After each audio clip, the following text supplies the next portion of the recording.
जी हमसे छुड़ाया है काश आने को जिंदगी भर तो हमें भेज के काले पानी जिंदगी भर तो हमें भेज के काले पानी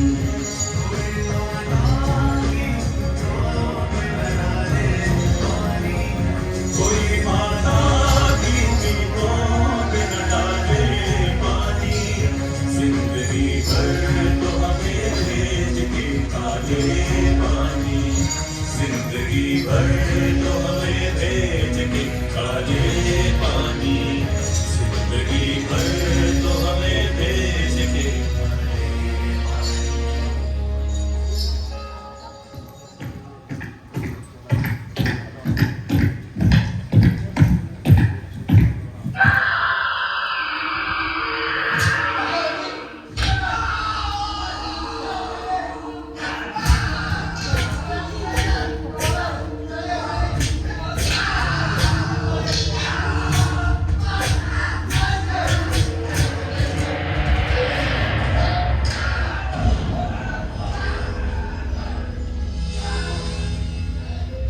अब भी मौजूद है जुल्मों की निशानी लोगों, दरो दीवार पे लिखी है कहानी लोगों। कहां से शुरू करूं ये कहानी? जुल्मों सितम की यह दास्तां, आजादी के परवानों की वीरता और त्याग की गाथा। मैं जो एक रूह हूं, आत्मा, उन तमाम लोगों की जिन्होंने अपने खून पसीने से, अपने बलिदान से, जान की कुर्बानियों से इस मिट्टी के जर्रे जर्रे को आजादी का तीरथ बना दिया।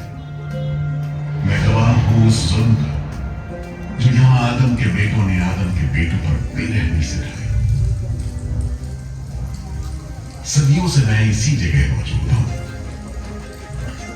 मेरे सीने में दफन है वो सारी कहानियां जिन्होंने इन हरे भरे खूबसूरत टापुओं को वो खौफनाक नाम दिया, काला पानी।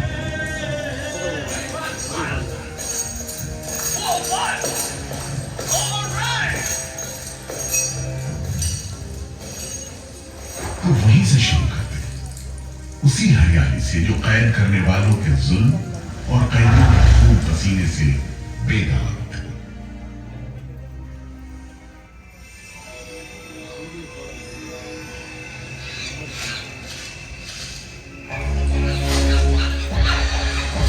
कहते हैं अंडमान द्वीप समूह का नाम रामायण के प्रतापी वानर देवता अंडमान यानी हनुमान के नाम पर रखा गया।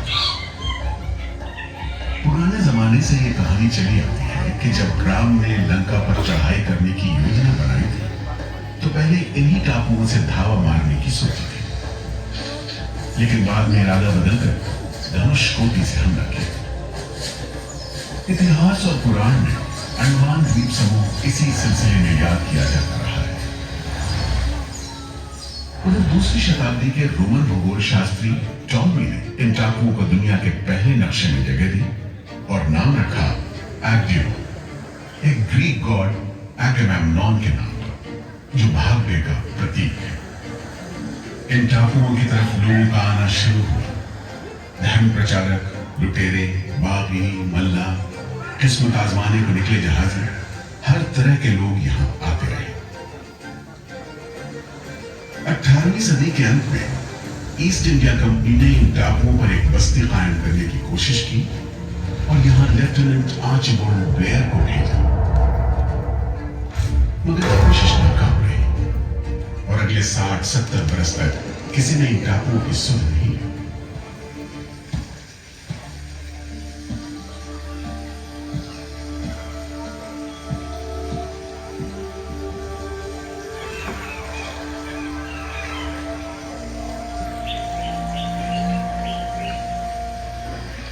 प्राकृतिक खूबसूरती और शांत समुद्र के बीच जिंदगी की खामोश लहरें उठती और बैठ जाती। उगते सूरज के साथ पक्षी जागते और डूबते सूरज के साथ इन टापुओं पर जिंदगी सुकून से सो जाती। कि तभी भारत का पहला स्वाधीनता संग्राम यानी 1857 की आजादी की लड़ाई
लपटों की तपिश शाम पड़े अंडमान द्वीप समूह पर पड़ने वाली थी। आजादी के मतवालों को सबक सिखाने के लिए फिरंगी सरकार ने 15 जनवरी 1858 को पूरे के पूरे अंडमान द्वीप समूह को एक कैद खाने में बदलने का फैसला किया। His Excellency गवर्नर जनरल ने काउंसिल में ये फैसला किया है कि अंडमान आइलैंड में कैदियों की एक बस्ती बनाई जाए। इसमें शुरू में ऐसे मुजरिम रखे जाएं जिन्हें बगावत और राजद्रोह और इससे ताल्लुक रखने वाले दूसरे अपराधियों के लिए कैद या देश निकालने की सजा दी गई हो। और इस तरह अंडमान द्वीप समूह की पुरानी खाड़ी का नाम लेफ्टिनेंट आर्चिबाल्ड ब्लेयर के नाम पर पोर्ट ब्लेयर रखकर मुजरिमों की बस्ती कायम की गई। सन 57 के वीरों के नक्शे कदम पर कुछ ही साल बाद अंडमान की धरती पर पैर रखे वहाबी आंदोलन के राजनीतिक बंदियों ने 1860 से 1872 के बीच बहुत से वहाबी आंदोलनकारी अंडमान भेजे गए। सरहदी सूबे का रहने वाला एक पठान शेर अली आफरीदी भी अंडमान में उस समय उम्र कैद की सजा काट रहा था और अंग्रेजों से बदला लेने के लिए मौके की तलाश में था।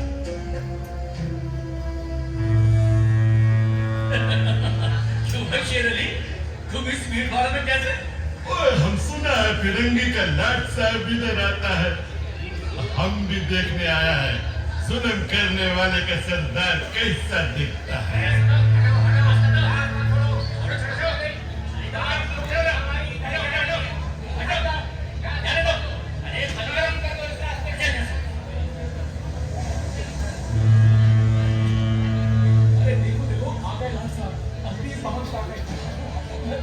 मिस्टर बर्ड, मैं सोचता हूँ कि इस खूबसूरती के बीच रहने के लिए प्रिजनर होना भी मैं एक्सेप्ट कर लेता।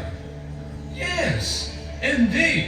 Just look how beautiful this place is. ये प्रिजनर लोग इस खूबसूरती को नहीं देखते, वरना इस टापू को प्रिजन नहीं स्वर्ग समझते। यस सर, आप ठीक कहते हैं। इधर आइए प्लीज। हम तुमको खत्म करने का फिरंगी जालिम अंग्रेजों के साथ दुश्मनों से हैवानी सलूक करता है। हम बर्दाश्त नहीं करेंगे।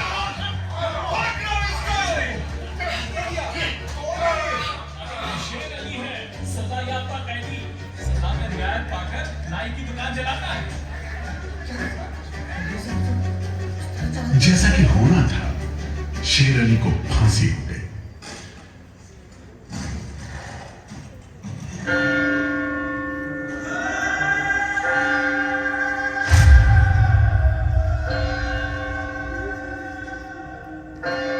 शायद इसी घटना का असर था कि ब्रिटिश सरकार ने कैदियों के साथ और भी कड़ाई बरतने के बारे में गंभीरता से सोचना शुरू किया। नतीजे के तौर पर सन 1896 में पोर्ट ब्लेयर की खौफनाक सेलुलर जेल का काम चीफ कमिश्नर केविन और इंजीनियर मैक्विन की निगरानी में शुरू हुआ। यूरेनस मैक्विन, आपकी जांच पूरी हो गई? यस सर, हमने पूरा टापू का मुआयना कर लिया है। तो आपके हिसाब से जेल कहाँ बनेगी? मेरा राय भी जेल इसी जगह बने तो अच्छा रहेगा सर। इस पहाड़ी पर? यस सर, हम इस पहाड़ी को ईस्ट का तरफ ऊपर से काटकर समुद्र से 60 फीट की ऊंचाई पर मैदान बना देगा। इससे दो फायदा होगा, जेल के लिए जगह निकलेगा और पहाड़ी काटने से जो मिट्टी निकलेगा उससे हम नीचे का दलदल को भरकर ऑफिसर्स के लिए टेनिस एंड क्रिकेट खेलने का मैदान, इवन जिमखाना क्लब भी बना सकता सर। तय हुआ कि 5 लाख रुपए की लागत से पोर्ट ब्लेयर की इस पहाड़ी पर जेल बनेगा। फॉरेन कारीगरों के अलावा 600 कैदियों को काम पर लगा दिया गया। इस जेल में एक वक्त में 700 कैदियों को बंद रखा जा सकता है। योजना के अनुसार जेल के बीचों बीच एक मीनार बनाई जानी थी, जिसकी 7 दिशाओं में 7 खंड किसी सितारे की भुजाओं की तरह निकले होंगे। हर खंड में 3 मंजिलें बनाई जानी थी और 7 खंड में कुल मिलाकर 698 कोठरियों का निर्माण होना था। ईंटों की ढुलाई के लिए ट्रेन की 5 मील लंबी पटरी बिछाई गई। इमारत बनाने के लिए ढेर सारे सामान बर्मा से मंगवाए गए। जेल को बनाने में कोई 3 करोड़ ईंटें इस्तेमाल की गई। इंसानी खून पसीने की तो कोई गिनती ही नहीं।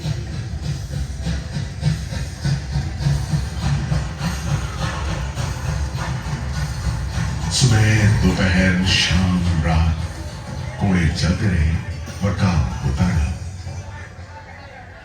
दीवारें उठनी शुरू हो गई। आखिरकार 10 साल बाद सन 1906 में यह विशालकाय जेल तैयार हुआ और यहीं से अंडमान के इतिहास का सबसे काला दौर शुरू हुआ।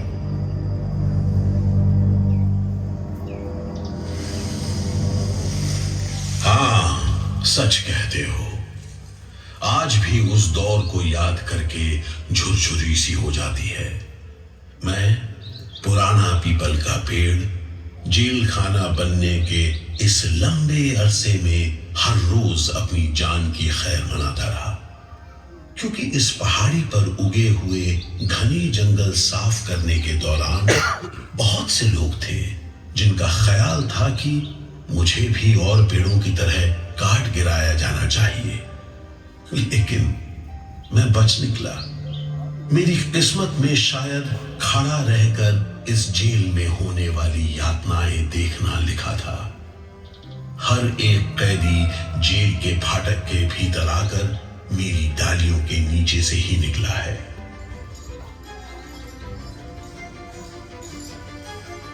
जैसे जैसे अंग्रेजी शासन के खिलाफ आजादी की मांग तेज हुई, ब्रिटिश सरकार ने सेलुलर जेल के फाटक हर छोटी बड़ी बात के लिए खोलने शुरू कर दिए।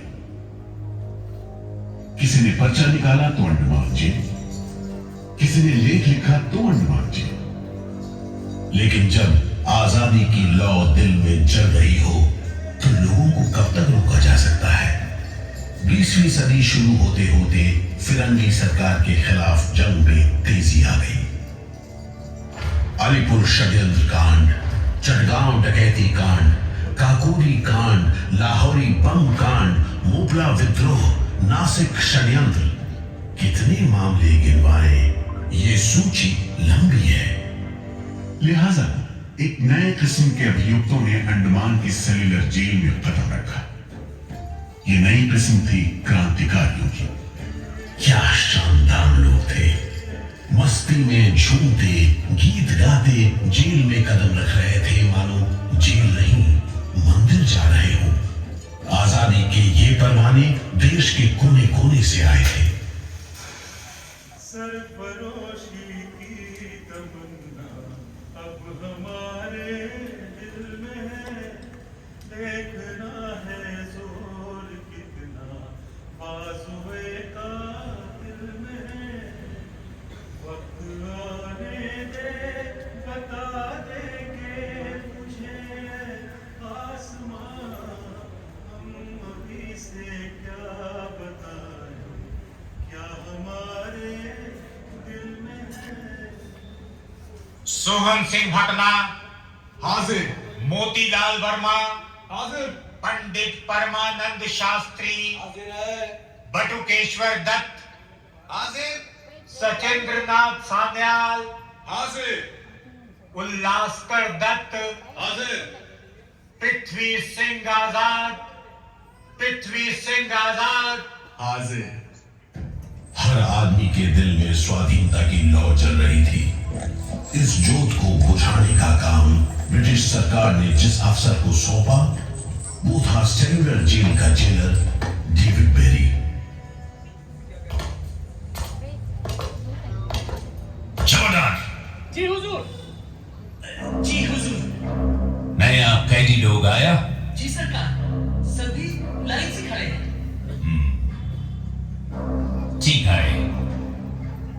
सुनो, इनसे कह दो कि इस जगह पर हम शेर को पालतू बनाता है। तुम जेल का दीवार देखता है, जानता है इसको इतना नीचे क्यों बनाया? इधर से कोई भागने को नहीं सकता। यह सब तरफ 1000 माइल्स तक पानी है और ऊपर खुदा है। और तुम हमको देखता? हम इधर का खुदा है, डेविड बेरी। Get it? इस तरह कैदियों से ठस भरी जेल की गंदी सीलन भरी बदबूदार हवा में कैदियों का बंदी जीवन शुरू होता है। बेड़ियों की आवाज, वार्डरों की गाली गलौज और मार खाते कैदियों की चीख पुकार से गूंजते कोठरियों का दम घुटना माहौल कड़े से कड़े इंसान को तोड़ने के लिए काफी था। लेकिन इन कोठरियों में ऐसे बंदी किया है जिन्हें ये माहौल हताश करने के बजाय जुल्म का मुकाबला करने की प्रेरणा देता रहा। वीर विनायक दामोदर सावरकर, ये नाम ऐसे ही बंदियों में बड़े सम्मान के साथ लिया जाता है। जयोस्तु ते जयोस्तु ते जयोस्तु ते जयोस्तु ते जयोस्तु ते जयोस्तु ते जयोस्तु ते जयोस्तु ते जयोस्तु ते जयोस्तु ते जयोस्तु ते जयोस्तु ते जयोस्तु ते जयोस्तु ते जयोस्तु ते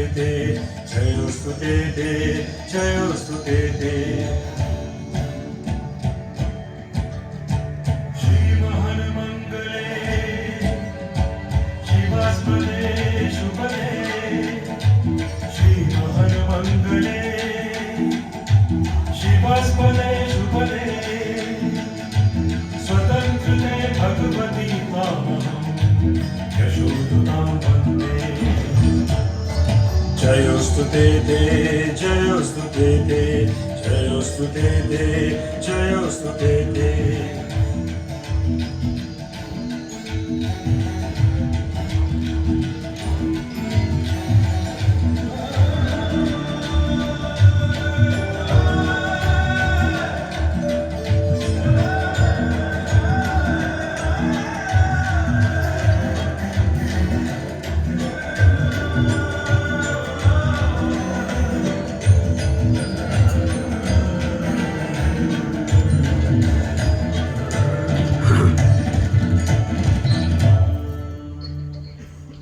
बेड़ियों में जकड़े वीर सावरकर जब सेल्यूलर जेल के अहाते में दाखिल हुए तो उनकी जंजीरों से जुड़े लोहे के पट्टे पर उनके जेल की मियाद खुदी हुई थी 50 बरस। 24 दिसंबर 1910 से 30 दिसंबर 1960 तक। विल सावरकर, तुमको 2 बार का उम्र कैद का सजा मिला है। 50 बरस बाद सरकार तुमको छोड़ देगा। मिस्टर बेरी, तुम्हें विश्वास है कि तुम और तुम्हारी सरकार 50 बरस यहां रह पाएगी? सावरकर को इस बात में रत्ती भर भी शक नहीं था कि आजादी की जो लपटें हिंदुस्तानियों के मन में धड़क रही है उन्हें अंग्रेज अब बुझा नहीं सकेंगे और जल्द ही उन्हें जाना होगा। इसी प्रबल विश्वास के बल पर सावरकर 10 बरस लंबा अरसा सेल्यूलर जेल की एक ही कोठरी में रह सके। उन्हें बहुत ही खतरनाक कैदी करार देते हुए इतने कड़े पहरे में रखा गया था कि उनके भाई गणेश को 2 बरस तक पता भी नहीं चला कि वीर सावरकर उनके ही नक्श कदम पर चलते हुए सेल्यूलर जेल आ पहुंचे, जहां बरसों की तकलीफ है, जेलर के जुल्म है, कड़ी मेहनत और निदान अकेलापन है, जहां जिंदगी 13 फुट लंबी और 7 फुट चौड़ी कोठरी में सिमट कर रह जाती है।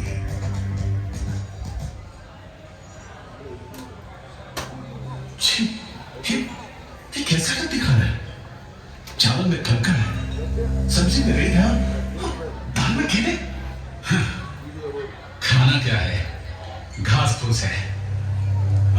देखो कैसे टूटे फूटे, जंग से लाल और तेल से जुड़े हुए। सबसे ज्यादा कमी तो पानी की है। आज सुबह जब मैंने पानी मांगा, जमादार बोला दिन में 2 बार मिलेगा बस।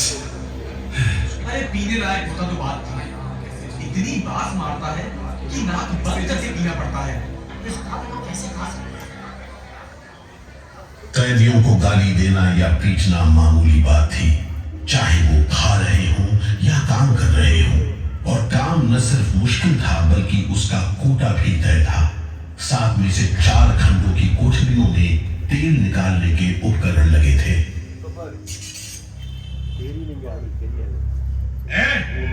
इंदुभूषण, सुधीर, हेमचंद, तुम लोग इधर चलो, नारियल के बोरे उठाओ। हर बोरे में है 25 सेर नारियल। इन्हें पहुंचाओ तीसरी मंजिल पर। शाम तक हर आदमी को 30 पाउंड तेल निकालना है, समझे? हम इतना तेल कैसे निकालेंगे? वो मशीनें तो हाथ से चलानी पड़ती हैं। जबान मत लड़ाओ बदमाश। जो हाथ बम पिस्तौल चलाते हैं वो मशीन नहीं चला सकते। चलो जल्दी करो, भाग कर जाओ और काम करो।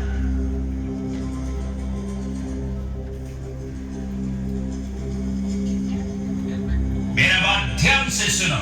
जी हुजूर। जो आदमी काम नहीं करे उसको ब्रेक लगाओ। जी हुजूर। समझा? जी। सजा दो, कोई छूट नहीं दो। जी। कोटा पूरा कराओ। जी। लेकिन तमाम मारपीट और गाली गलौज के बावजूद यदि कैदी काम पूरा न कर पाते, तब जो सजा मिलती वो किसी की भी हिम्मत तोड़ने के लिए काफी थी। जमादार, जी हुजूर। इसको 2 दिन तक टाट का वर्दी पहनाओ। कल से इसका खाना बंद। जी। सिर्फ 2 का खाली दो। जी हुजूर। ये पहला बार काम नहीं पूरा किया, जी। इस वास्ते इसको 1 हफ्ता आबकारी में रखो। जी हुजूर। ये बागी का बच्चा है, इसको बेड़ी डालो।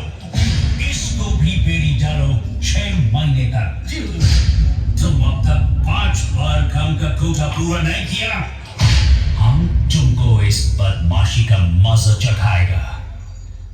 जमादार, जी हुजूर। इसको तन्हाई में रखो। जी।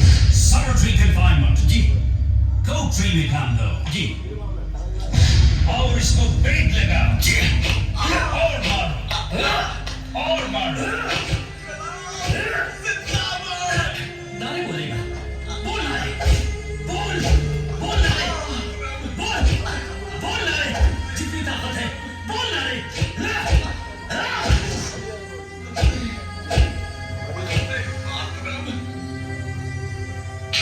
उल्हासकर दत्त ने इस सारी तकलीफ की दिल को छू देने वाली तस्वीर खींची है। हमारे गांव में तेल के लिए कोयलों में बैल जोते जाते हैं। वो भी दिन में 10 से 12 सेर से ज्यादा तेल नहीं निकाल पाते। जेल में मुझे 2 और कैदियों के साथ बैल की जगह जोत दिया जाता था और हमें शाम तक 1 मन नारियल का तेल निकालने का काम सौंपा जाता। जमादार हमें दौड़ने पर मजबूर करते और रफ्तार धीमी होने पर कोड़े मारते। हर रोज न जाने हम कितनी बार लड़खड़ाते, गिरते और मार खाते, और ये सिलसिला निरंतर चलता रहा। हुजूर, ये काम करने से इनकार करता है। क्यों काम नहीं करेगा? जैसा बर्ताव ये जमादार करते हैं उसमें मैं काम नहीं करूंगा। मारपीट और सजा का नतीजा ये हुआ कि उल्हासकर ने 7 दिन के बाद खाना पीना और बात करना भी बंद कर दिया। वार्डनों का ख्याल था कि उल्हासकर पागल होते जा रहे हैं, लेकिन जेलर बेरी ने इसे नाटक बताते हुए उल्हासकर को बिजली के झटके लगाने का हुक्म दिया, जिसके बाद उल्हासकर 3 दिन और 3 रात बेहोश रहे। उसके बाद कहीं जाकर डॉक्टर को बुलाया गया। सुनो मिस्टर उल्हासकर, हम जानता है तुम अपने मुल्क का आजादी के वास्ते ये करता। हम तुम्हारा काम को ठीक नहीं समझता, लेकिन तुम अभी जवान है।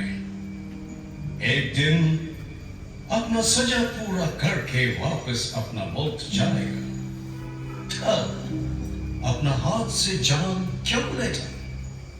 क्या तुम डरपोक है? हम अपना सीनियर ऑफिसर का हुक्म नहीं बदल सकता, लेकिन तुम चाहेगा तो हम तुमको मेंटल हॉस्पिटल में भर्ती करा देगा। ठीक है, इन जानवरों के बीच रहने से पागलों के बीच रहना बेहतर होगा। उल्हासकर की सारी तकलीफ का जेलर डेविड बेरी पर कोई असर नहीं हुआ। उल्हासकर के जाने के बाद बेरी ने वीर सावरकर को चढ़ाते हुए पूछा, क्यों सावरकर, तुम भी पागलपन का बहाना करेगा क्या? तुम्हारे बाद मिस्टर बेरी। अच्छा। हाँ, जिस तरह के अत्याचार तुम कर रहे हो उनसे कोई भी आदमी पागल हो सकता है।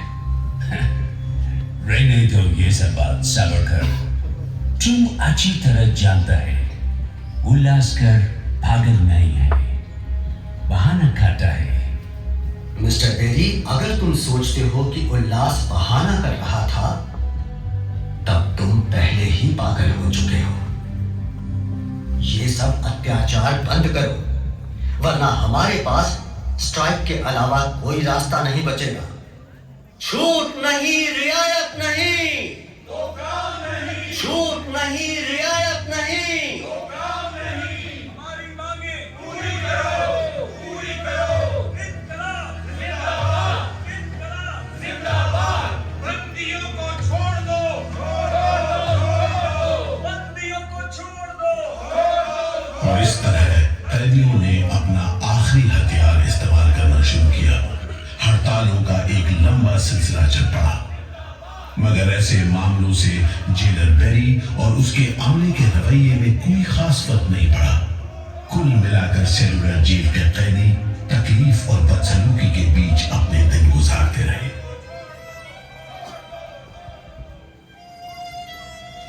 मगर एक सुख का स्मरण ना करना नाइंसाफी होगी।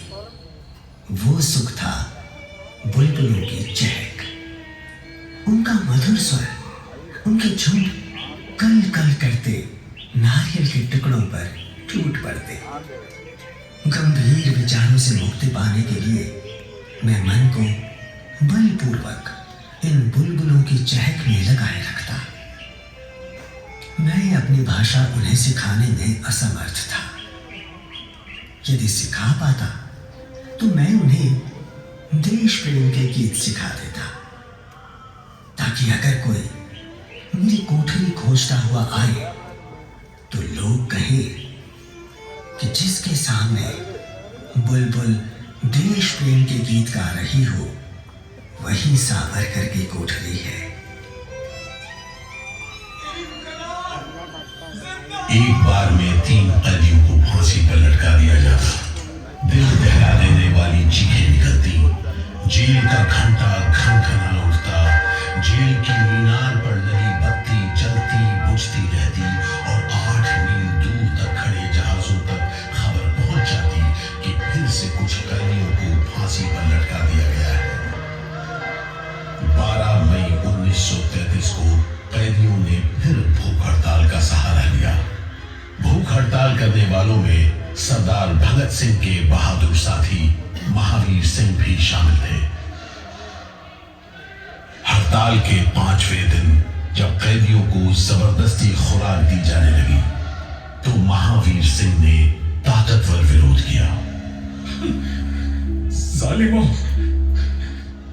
तुम नहीं जानते कि हम कौन हैं। हम मर सकते हैं और छुपकर नहीं रह सकते। हमें ऑर्डर मिला है तुम्हें दूध पिलाने का। चलो जमादार, पकड़ो इसे। जिंदाबाद।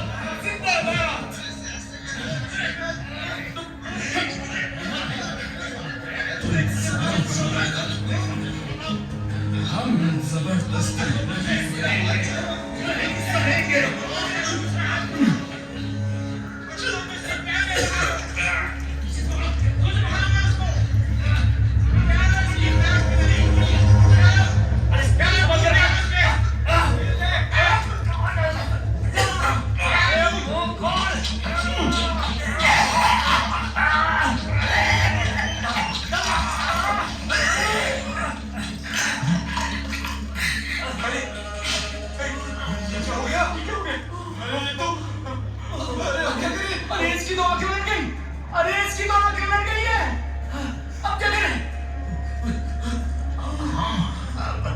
लगता है भूत इसके फेफड़ों में चला गया है साहब। नली निकालो, जल्दी करो, जल्दी। जी। इसकी तो सांस बंद हो गई। अब क्या होगा? होगा क्या?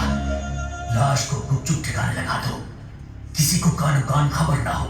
मैं तो कहता हूँ साहब, इसकी लाश को बोरे में डालकर पत्थर से बांधकर समंदर में बहा दीजिए। कैसा?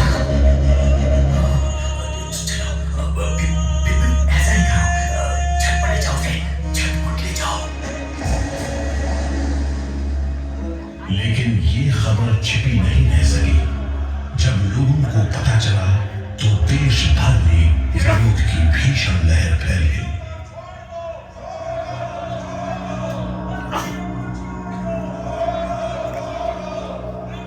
और फिर 45 दिन बाद 26 जून 1933 को जेल अधिकारियों ने हथियार डाल दिए। लेकिन देश अभी भी गुलामी की जंजीरों में जकड़ा हुआ था।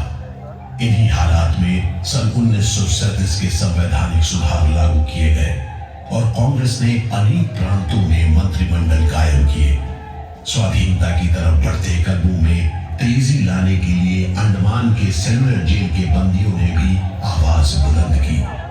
बंदियों की रिहाई, स्वदेश वापसी और राजनीतिक बंदियों के लिए बेहतर सुविधाएं हासिल करने की मांग को लेकर 24 जुलाई 1937 को सेलुलर जेल के कैदियों ने सामूहिक अनशन शुरू किया।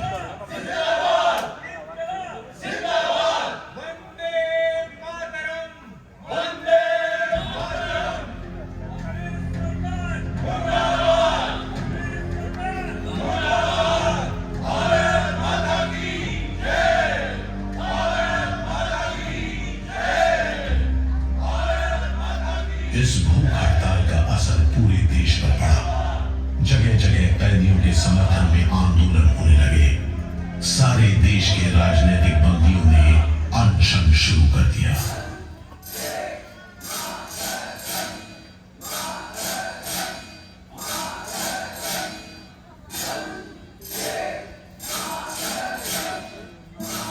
गुरुदेव रविंद्रनाथ ठाकुर और कांग्रेस की कार्यकारिणी की तरफ से जवाहरलाल नेहरू ने कैदियों से भूख हड़ताल समाप्त करने की अपील की और 28 अगस्त 1937 को गांधी जी ने सेलुलर जेल के बंदियों को तार से संदेश भेजा। मैं गुरुदेव रविंद्रनाथ टैगोर और वर्किंग कमेटी की राय में अपनी अपील भी जोड़ना चाहता हूं। आप सब हड़ताल वापस ले लें और हम पर भरोसा रखें। हम आपको राहत दिलाने के लिए पूरी कोशिश कर रहे हैं। कैदियों पर गांधी जी की इस अपील का बहुत असर पड़ा। सभी कैदियों ने आपस में सलाह करने के बाद जवाब दिया। देशव्यापी अपील और आपके संदेश ने हमारे दिलों को छू लिया है। हम इस भरोसे पर भूख हड़ताल मुलतवी कर रहे हैं कि सारे देश ने हमारी मांगों और हमारे उद्देश्य को अपना बना लिया है। वंदे मातरम। 36 दिन के संघर्ष के बाद एक बार फिर बंदियों की जीत हुई। नतीजे के तौर पर सितंबर 1937 से सेलुलर जेल के कैदियों की स्वदेश वापसी शुरू हो गई। आखिरी जत्था जनवरी 1938 में रवाना हुआ और 80 साल बाद सेल्युलर जेल राजनीतिक बंदियों से खाली हो गई और अंडमान द्वीप समूह के इतिहास का एक तकलीफदेह दौर खत्म हो गया।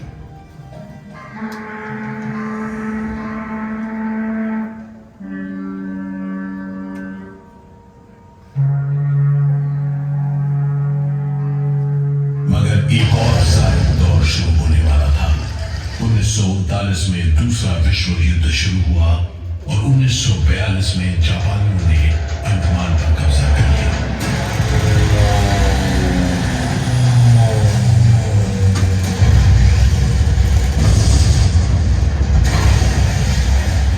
हालांकि अंडमान पर जापानियों का कब्जा सिर्फ 3 साल रहा, लेकिन इस अरसे में ही उन्होंने काफी जुल्म किया। हर आदमी उनकी नजर में अंग्रेजों का जासूस था। हर रोज खेतों से, दूर दराज के गांव देहात से दसियों लोग पकड़े जाते और मौत के घाट उतार दिए जाते।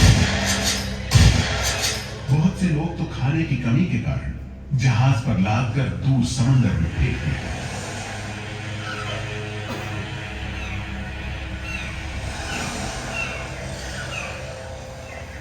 इसी दौरान नेताजी सुभाष चंद्र बोस अंडमान आए और जेल का मुआयना भी किया, मगर जापानी उन्हें जेल के उन हिस्सों में नहीं ले गए जहां वो सैकड़ों कैदियों को जासूस करार देकर तकलीफें पहुंचाते थे। अपनी छोटी सी अंडमान यात्रा के दौरान नेताजी ने तिरंगा भी फहराया।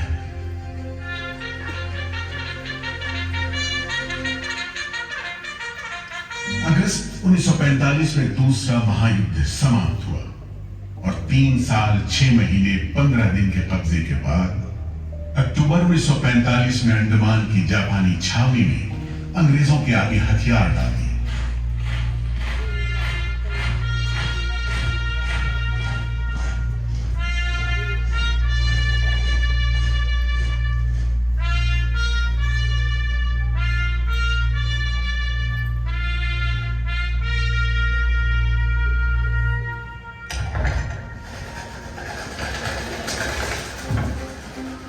सेल्युलर जेल के फाटक एक बार फिर खुले और कैदियों को रिहा कर दिया गया। इसके बाद 2 साल के अंदर भारत में ब्रिटिश सरकार का शासन खत्म हो गया।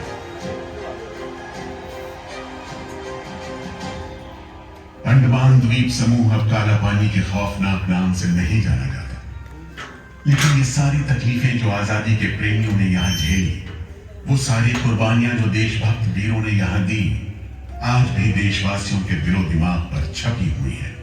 इसीलिए अंडमान के भूतपूर्व राजनीतिक बंदियों के भातृत्व मंडल की इच्छा को स्वीकार करते हुए भारत सरकार ने 30 अप्रैल 1969 को घोषणा की कि सेल्युलर जेल को राष्ट्रीय स्मारक के रूप में सुरक्षित रखा जाएगा।